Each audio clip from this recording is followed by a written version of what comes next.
নমস্কার বন্ধুরা, আমরা হোটেলের সামনে সবাই মিলে এক জায়গায় জড়ো হয়েছি আর সামনের দিকে এগিয়ে যাচ্ছি। চারপাশটা দেখে বুঝতেই পারছো এখনও ভালো করে কিন্তু সকালের আলো ফোটেনি। এখন সকাল 6টা বাজে, তার মধ্যেই আমরা স্নান করে রেডি হয়ে বেরিয়ে পড়েছি। আর আমাদের আজকের উদ্দেশ্য মন্দিরে গিয়ে পুজো দেব। পুরীতে গিয়ে জগন্নাথ দেবের মন্দিরে পুজো দেওয়া প্রতিটা বাঙালির কাছেই কিন্তু স্বপ্ন। এবারে আমরা খুব অল্প সময়ের জন্য পুরীতে এসেছি আর কোথাও যাওয়ার প্ল্যান রাখিনি, কিন্তু অবশ্যই আমরা পুজোটা কিন্তু দেব। আর আজকে সোমবার সকাল, এখন 6টা 10-15 মতো বাজে। অটো করে আমরা সবাই মিলে চলে এসেছি মন্দিরের চত্বরে। আর এখন আমরা আস্তে আস্তে এগিয়ে যাচ্ছি। দুষ্টুর এখনও ভালো করে ঘুমটা ভাঙেনি। মন্দিরের চূড়া দেখতে পেয়েছি এবং সেই সঙ্গে পতাকাও দেখা গেছে। পতাকা সম্পর্কে তো আমরা অনেক কিছু শুনেছি। আর দেখো এখনও আলোগুলো জ্বলছে, তার মানে সকালটা কিন্তু এখনও ঠিকমতো হয়নি। মন্দিরের চারদিকে 4টে গেট আছে। আমরা দক্ষিণের গেটের কাছে যাচ্ছি। পুরীর এই জগন্নাথ দেবের মন্দির সম্পর্কে কিন্তু রয়েছে নানা রকম অলৌকিক রহস্য, এবং সেই সব রহস্যের উদ্ঘাটন কিন্তু এখনও পর্যন্ত করা সম্ভব হয়নি। যেমন মন্দিরে প্রবেশ করার সাথে সাথেই আমরা দেখতে পাই মন্দিরের চূড়া, এবং তার উপরে যে পতাকাটি ওড়ে সেটাই কিন্তু সবার আগে নজরে পড়ে। এবং জানা যায় যে পুরীর মন্দিরের এই যে ধ্বজা রয়েছে তা সবসময় হাওয়ার বিপরীত দিকে ওড়ে। আর এই পতাকাটি বদলানোর জন্য একজন পুরোহিত নিয়োগ করা আছে, এবং রোজই এই পতাকাটা বদলানো হয় একটা নির্দিষ্ট সময়ে। আর এটা 1800 বছরের পুরনো ঐতিহ্য। প্রতিদিন উনি জগন্নাথ মন্দিরের উপরে ওঠেন। কথিত আছে যে যদি এই আচারটি একদিনের জন্য বাদ দেওয়া হয় তবে মন্দিরটি দীর্ঘ 18 বছর বন্ধ থাকবে। পুরীর জগন্নাথ মন্দিরের এই গম্বুজের উপরে নাকি কখনো একটা পাখিকেও বসতে দেখা যায় না, এবং এর ওপরেও নাকি কোনো পাখি বা প্লেন কিছু চলাচল করে না। এর কারণ সম্বন্ধে কিন্তু কেউই কিছু বলতে পারবে না। আবার দিনের যে সময়ই হোক না কেন, আকাশে সূর্য যে দিকেই আলোকিত হোক না কেন, মন্দিরের কোনো ছায়া কিন্তু থাকে না। আবার মন্দিরে প্রবেশ করলে সমুদ্রের শব্দ আর শোনা যায় না। পৌরাণিক কাহিনী অনুসারে সুভদ্রা চেয়েছিল মন্দিরটি একটা প্রশান্তির জায়গা হবে, আর তার ইচ্ছাতেই মন্দিরের ভিতরে প্রবেশ করলে আর সমুদ্রের শব্দ শোনা যায় না।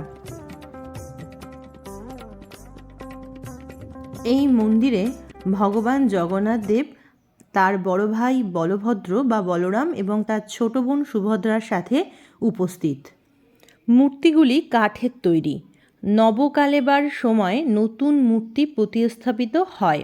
এই আচারটি প্রতি 8, 12, 19 বছর পর একবার করা হয়। কঠোর বৈশিষ্ট্যযুক্ত পবিত্র নিম গাছ নির্বাচন করা হয়। 21 দিনের মধ্যে নির্বাচিত ছুতারদের দ্বারা গোপনীয়তার সাথে খোদাই করা হয়। পুরাতন মূর্তিগুলি কৈলি বৈকুণ্ঠের কাছে সমাহিত করা হয়। সর্বশেষ নবকালেবার 2015 সালে হয়েছিল।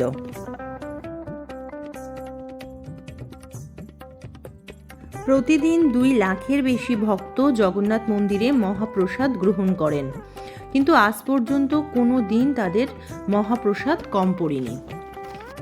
মন্দিরের রান্নাঘর নিয়েও কিন্তু নানা কাহিনী শোনা যায়। একটার পর একটা মাটির পাত্র বসানো হয়, এভাবে প্রায় 9টা পাত্র থাকে। রোজ নতুন নতুন পাত্রে রান্না করা হয়। এই রান্নাঘরের জন্য 1000 সেবক নিয়োজিত। পুজো দেওয়ার পরে আমরা প্রত্যেক বাড়ি কিন্তু এই রান্নাঘরগুলোকে দর্শন করি।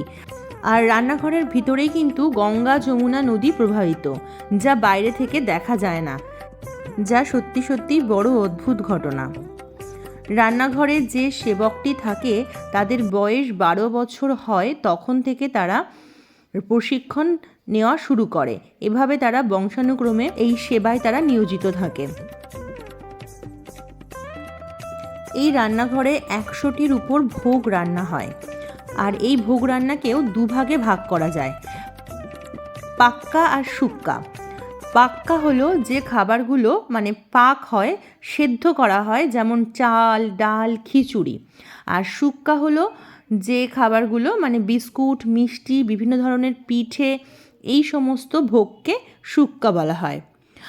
আশ্চর্যের বিষয় হলো জগন্নাথের জন্য যে সমস্ত ফল সবজি ব্যবহার করা হয় সেগুলো 2000 বছর ধরে ব্যবহৃত হচ্ছে। সবজি ধোয়া কাটা রান্না করার জন্য আলাদা আলাদা সেবক নিয়োগ করা আছে। মোট 1000 সেবক আছে, তার মধ্যে 500 সেবক শুধু রান্না করে। এখানে দুষ্টুকে দেখতে পাচ্ছ, খুব হাসছে, কিন্তু ওকে অনেক তাড়াতাড়ি তোলা হয়েছে কাঁচা ঘুম ভাঙিয়ে, সেই জন্য ভীষণ ঘ্যান ঘ্যান করছিল। ও কি করে প্রত্যেক বাড়ি, মানে আগের বারও যখন পুজো দিতে নিয়ে এসেছিলাম এরকম সকাল সকালেই আনা হয়, আর ভীষণ ঘ্যান ঘ্যান করে, সারাক্ষণ মন্দিরের ভিতরে কান্নাকাটি করতে থাকে। আর এবারে ওর আঙ্কেল ওকে বুঝিয়ে বুঝিয়ে গল্প বলছে, আর সেই জন্য ওর মুডটা ঠিক হয়ে গেছে, খুব হাসছে। সেটা দেখে আমারও বেশ ভালো লাগলো। আর ওই দেখো রান্নাঘরের জন্য কিন্তু পাত্র যাচ্ছে, নতুন পাত্র। আর রান্নাঘরের জন্য স্থানীয়ভাবে উৎপাদিত ফল সবজি ব্যবহার হয়। অন্য কোনো অঞ্চল থেকে উৎপাদিত দ্রব্য কিন্তু ভোগে ব্যবহার করা হয় না। জগন্নাথ দেব আর লক্ষ্মী দেবীর কৃপায় ধন্য এই রান্নাঘর, তাই তো পুরীর এই রান্নাঘরকে অদ্ভুত রান্নাঘর বলা হয়। মন্দিরের অন্যতম আকর্ষণ হলো কল্পবট। এই গাছ ইচ্ছে পূরণকারী গাছ হিসাবে পরিচিত। এটি অত্যন্ত পবিত্র ভক্তদের কাছে। পুরীর জগন্নাথ মন্দির বাঙালির কাছে অত্যন্ত পবিত্র স্থল।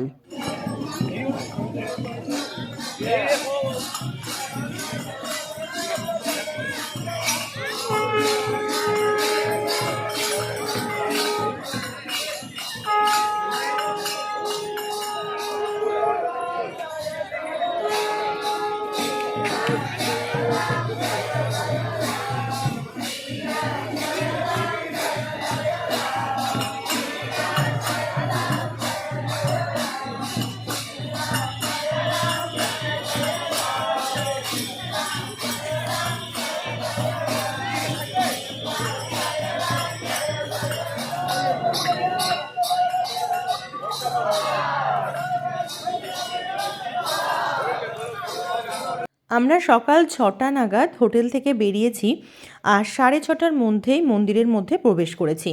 আর আমাদেরকে যিনি সকাল সকাল আসতে বলেছিলেন, মানে যার দ্বারা আমরা পুজো দেব, ওনার কথা পরবর্তীতে আসছি, উনি 7টা নাগাদ চলে আসেন আর আমাদেরকে জানান সকাল সকাল পুজো দিলে দর্শন খুব ভালোভাবে করা যায়। আর আমরা যতবার পুজো দিয়েছি প্রত্যেকবারই সকাল সকাল এসেছি, সেরকমই মনে পড়ছে। আর মন্দিরের ভিতরে তো ফোন কিছুই নিয়ে যাওয়া যাবে না, তো বাইরে যতক্ষণ ছিলাম ততক্ষণ ভিডিও করেছি। আর এবার আমরা ফোন জুতো সব কিছু রেখে দেব, আর সেই জন্যই এগিয়ে যাচ্ছি। পুজো দিয়ে ফিরে আবার তোমাদের সাথে কিভাবে পুজো দিলাম, কেমন পুজো দেওয়া হলো সব কিছু জানাবো। আর এই দেখো চলে এসেছি, পুজো দিয়ে ফেরত চলে এসেছি। কপালে আমাদের হনুমান মন্দিরে পুজো দিয়েছি, সেই তিলকও লাগানো আছে, আর ভীষণ ভালো পুজো দিয়েছি। এখন 8টা বাজে, মানে 7টার মধ্যে ঢুকে 8টার মধ্যে পুজো দিয়ে বেরিয়েছি, জাস্ট 1 ঘন্টার মধ্যে। আগের দিন রবিবার আমাদের গ্রুপের অনেকেই পুজো দিতে এসেছিলো, সেদিন ভিড় ছিল অনেক বেশি, আজকে কম ছিল, তাই বলে একেবারে ফাঁকা বলা যায় না। কালো রঙের যে শার্ট পরা আছে, টি শার্ট পরা আছে, উনিই আমাদেরকে পুজো দিতে নিয়ে গেছিলেন। আর এখন হোটেলে ফিরে আমরা সকালের ব্রেকফাস্ট করছি, লুচি আর কাবলি ছোলা আর ঘুগনি।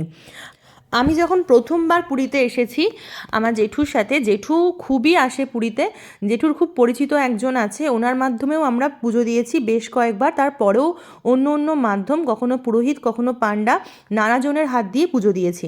তবে এবারে একদম অন্য একজনের মাধ্যমে পুজো দেওয়া, মানে আমাদের গ্রুপের সুখেনদা, ওনারই পরিচিত, এবং জানতে পারলাম যে উনি এখানকার রান্নাঘরের সেবক। খুবই ভালো দর্শন করিয়েছেন, এবং সবথেকে বড় কথা, ওনার নিজস্ব কোনো ডিম্যান্ড নেই, সবটাই আমাদের মন খুশি হিসাবে ভগবানকে আমরা যেটা দেব, যেটাই সব থেকে আমাদের মন ছুঁয়ে যাওয়া। আর ওখান থেকে ফিরে বম গেছে খাজা কিনতে, আর সৌরভও গেছে বমের সাথে, আর আমি সোনুদুষ্টুকে নিয়ে বিচে এসেছি। সোনুদুষ্টুকে নিয়ে বিচে আসতেই হবে, আর এলামও, কারণ আজকেই তো বাড়ি ফিরে যাচ্ছি। সোনুদুষ্টু এখন ডাব খাচ্ছে, আর পমকেও বলেছি যে খাজা কিনে নিয়ে হোটেলে কিছু আমাদের প্যাকিং বাকি আছে করে নিয়ে বিচে চলে আসতে।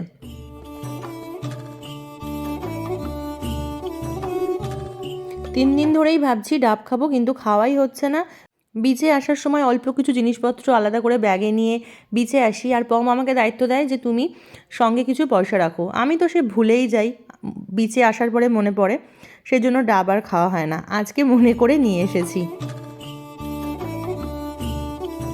সমুদ্র খুব তাড়াতাড়ি আমাদের বন্ধু হয়ে যায়, ওকে ছেড়ে আসতে কষ্ট হয়, তাই আজকে গিয়েছি টাটা করতে, কারণ এরপরে আর বিচে যাওয়া হবে না। ফিরে আমাদের অনেক কাজ থাকবে, প্যাকিং, হোটেল থেকে তাড়াতাড়ি টাইমের মধ্যে বেরোনো।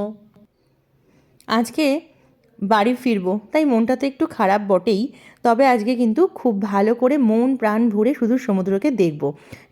আজকে হয়তো আর স্নান করব না, তার কারণ যদি এখন সমুদ্রে স্নান করি ফিরে গিয়ে অনেক ঝামেলা আছে, আবার নতুন করে স্নান করতে হবে। এমনিতেই সকাল সকাল স্নান আমাদের কমপ্লিট, তারপর পুজো দিতে গেছিলাম, ওই জন্য এখন আর বেশি বালি টালি মাখার ইচ্ছা নেই। আবার হোটেলে গিয়ে ফিরে গিয়ে নতুন করে স্নান করারও ইচ্ছা নেই। নতুন করে স্নান মানেই সব জামাকাপড় আবার ভিজবে, আবার শোকাও, তো সেই সমস্ত ঝামেলায় আজকে কিন্তু আর যাচ্ছি না। তবে সোনু দুষ্টু শুনবে না জানি, ওরা ওদের মতো বালি মাখবে আর স্নানও করবে।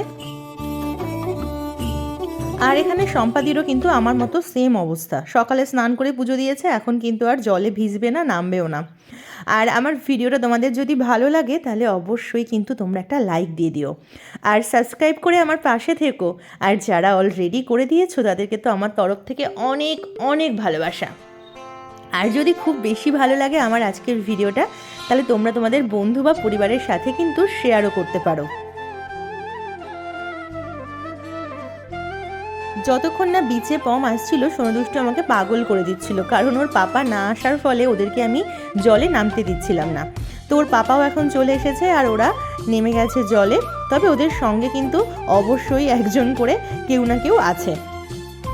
আর আজকে মন্দির সম্পর্কে কিছু না কিছু তো বললামই, তবে তোমাদেরও যদি আরও কিছু তথ্য জানা থাকে অবশ্যই আমাকে কমেন্ট করে জানিও। আর যদি আমি কিছু ভুল বলে থাকি সেটাও কিন্তু তোমরা আমাকে জানাতে ভুলো না।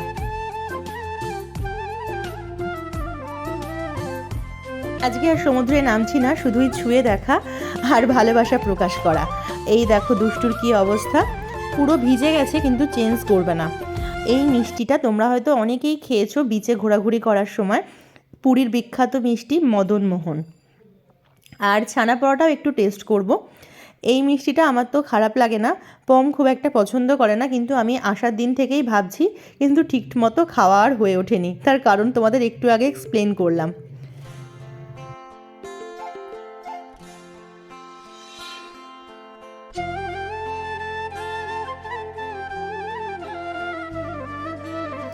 ওনার কাছে এই দু রকমেরই মিষ্টি ছিল, আর ছিল সিঙ্গারা।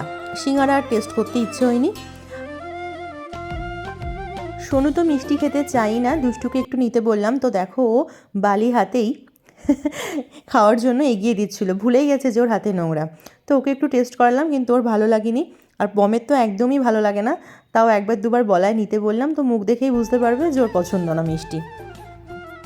আর একটা জিনিস আমার বেশ ভালো লাগলো খাওয়ার পরে, এই যে শালপাতাটা যে দাদা মিষ্টি বিক্রি করছে উনি আবার কালেক্ট করে নিলেন, নয়তো যদি আমি এই বিচেই এটা ফেলি বা আমার মতো অন্য কেউ যাতে না ফেলে সেজন্য উনিই কিন্তু পাতাটা নিজের সঙ্গে রাখছেন। এটা কিন্তু বেশ ভালো একটা ব্যাপার, তা না হলে এই বীজটা আরও অনেক বেশি নোংরা হয়ে যেত। আর এইখানে দেখো দুষ্টু কি করছে, এই হলো বাপিদা, যে আগের দিন দুষ্টু পটি করার পরেও সব কিছু নিজেই ঠিকঠাকভাবে করে দিয়েছিল।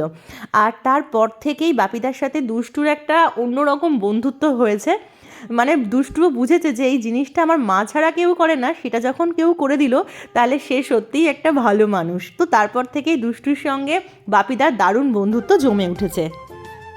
আর মন্দিরেও লক্ষ্য করলাম অনেক বেশি পরিষ্কার পরিচ্ছন্ন, কোথাও কিন্তু নোংরা পড়ে নেই। মন্দিরে তো পোশাকের উপর যেমন নিষেধ জারি করা হয়েছে, তেমন কোনো নেশার জিনিস নিয়েও কিন্তু মন্দিরে প্রবেশ নিষেধ।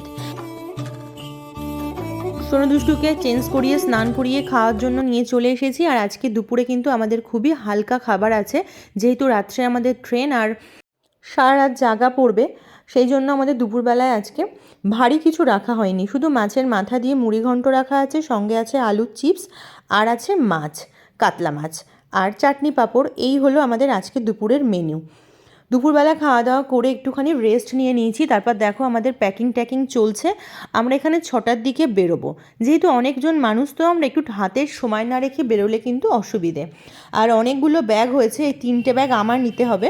তো এখন আমি একদম রেডি বেরোনোর জন্য, আর হোটেল থেকে বেরিয়েও পড়েছি। রাস্তায় আমরা মোটামুটি সবাই এক জায়গায় হয়েছি।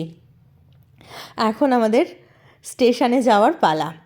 আর সবারই ব্যাগ কিন্তু বেড়ে গেছে, যে কটা ব্যাগ নিয়ে এসেছিলাম তার থেকে অনেক ব্যাগ এখন সবারই বেড়ে গেছে, কারণ প্রত্যেকেই খাজা কিনেছে তার বাড়ির সবার জন্য।